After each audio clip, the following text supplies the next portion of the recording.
मोदी जी ने बिल्कुल एक कृत्रिम अपनी छवि बनाई, बिल्कुल जिसको आप कह सकते हैं कि ऐसी छवि जिसके पीछे कोई सच्चाई थी ही नहीं। प्रधानमंत्री को अमेरिका ब्लैकमेल कर रहा है, उनका गला पकड़ के वो करवा रहा है जो वो चाहता है।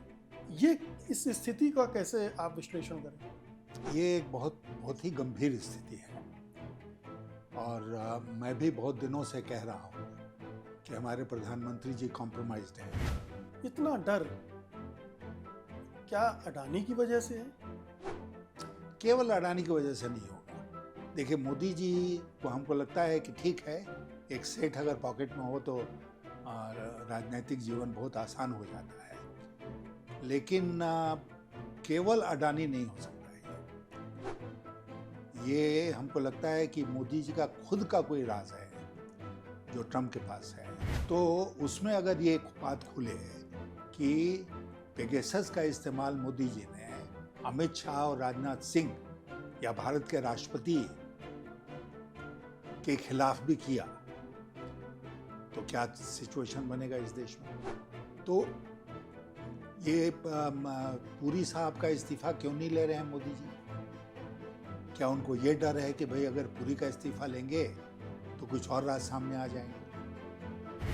आपको याद होगा कि गुजरात के जो दंगे हुए थे 2002 के बाद, उसके बाद अमेरिका ने इनका वीज़ा कैंसिल कर दिया और मोदी जी अमेरिका नहीं जा सकते। जब वो प्रधानमंत्री बने तो ये साबित करना चाहते थे कि जिस अमेरिका ने मेरा वीज़ा कैंसिल कर दिया था, देखो उस अमेरिका में हमारी कितनी ताक है। एप्स्टीन फाइल्स में साफ जिक्र है कि tell him go and dance in Israel. ये पूरा मामला अमेरिका की सुप्रीम कोर्ट में गया।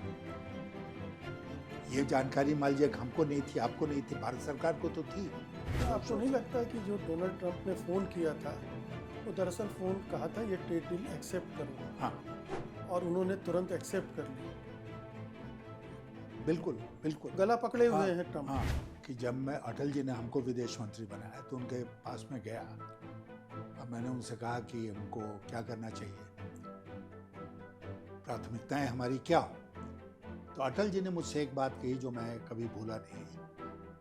उन्होंने कहा कि सबसे पहले आप पड़ोसियों के ऊपर ध्यान दीजिए। तो हर प्रधानमंत्री ने ये किया है काम।